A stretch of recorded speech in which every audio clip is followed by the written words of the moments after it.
आइए अब बात करते हैं बच्चों about the adjustment prepaid expenses. तो पहले मैं आपको बता दूं बच्चों कि प्रीपेड एक्सपेंसेस क्या होते हैं। ये प्रीपेड एक्सपेंसेस जो हैं ये वो एक्सपेंसेस होते हैं जिनका पेमेंट तो आपने कर दिया है in the given accounting year, but the benefit of these expenses will be received by the business in the coming accounting year. तो ये एक्सपेंसेस इस साल इनकर्ड ही नहीं हुए हैं मगर इनका पेमेंट हो चुका है। ये एक्सपेंसेस नेक्स्ट अकाउंटिंग ईयर से रिलेटेड है, यानी नेक्स्ट अकाउंटिंग ईयर में इनकर्ड होंगे। दैट्स वाई इनको करंट ईयर के एक्सपेंस में से हटा दिया जाता है फ्रॉम द गिवन एक्सपेंसेस, यानी जिस भी एक्सपेंस का ये प्रीपेड है उसमें से इसे हटा दिया जाएगा। क्लियर बच्चों? अब वो किसी डायरेक्ट एक्सपेंस का प्रीपेड है तो डायरेक्ट एक्सपेंस में से हटाओगे ट्रेडिंग अकाउंट में जाके। इनडायरेक्ट एक्सपेंस का प्रीपेड है तो इनडायरेक्ट एक्सपेंस में से हटाओगे ट्रेडिंग पेनल अकाउंट में जाकर। ठीक है बच्चों? और दूसरा काम, इसको बैलेंस शीट के एसेट साइड में लिखना मत भूलिएगा, बिकॉज ये प्रीपेड एक्सपेंसेस हमारे लिए एसेट्स हैं, बिकॉज इसका बेनिफिट हमें अगले साल मिलेगा। तो हर वो चीज़ आपको जो फ्यूचर में बेनिफिट देगी वो एक एसेट होती है। दैट्स वाई प्रीपेड एक्सपेंस को एसेट की साइड लिखा जाता है। तो प्रीपेड एक्सपेंसेस वो एक्सपेंसेस हैं जो इस साल के हैं ही नहीं, जिनको पे लेकिन इस साल ही कर दिया गया है। ये एक्सपेंसेस नेक्स्ट ईयर के हैं, इसलिए गिवन ईयर के एक्सपेंसेस में से इसको हटा दिया जाता है। क्लियर बच्चों? और बैलेंस शीट में एसेट साइड शो किया जाता है। यहाँ पर एक बात और ध्यान रखना बहुत ज़रूरी है कि अगर आपको प्रीपेड एक्सपेंसेस ट्रायल बैलेंस के अंदर ही दे रखे हैं तो उस केस में वो केवल एक ही जगह आएंगे, एंड क्योंकि वो एसेट है तो दैट्स वाई वो केवल बैलेंस शीट में ही आएंगे on the asset side.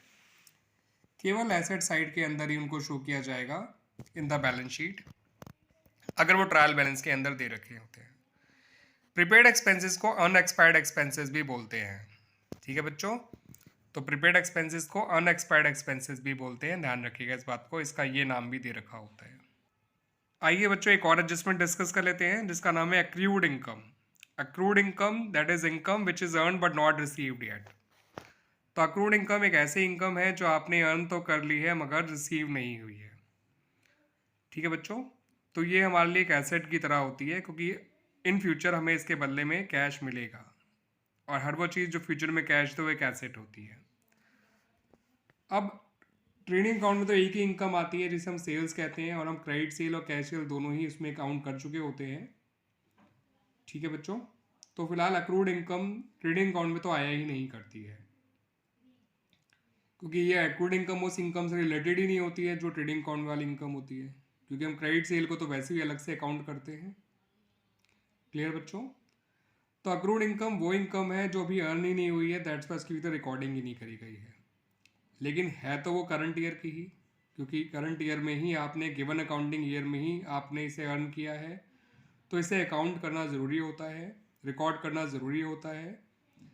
That's the reason why इस अक्रूड इनकम को आप एक बार जो भी रिलेटेड इनकम है प्रॉफिट एंड लॉस अकाउंट में क्रेडिट साइड जाकर, क्योंकि इनकम क्रेडिट साइड में लिखी जाती है प्रॉफिट एंड लॉस अकाउंट के, प्रॉफिट एंड लॉस अकाउंट की क्रेडिट साइड में जाके रिलेटेड इनकम में इसको ऐड कर दीजिए।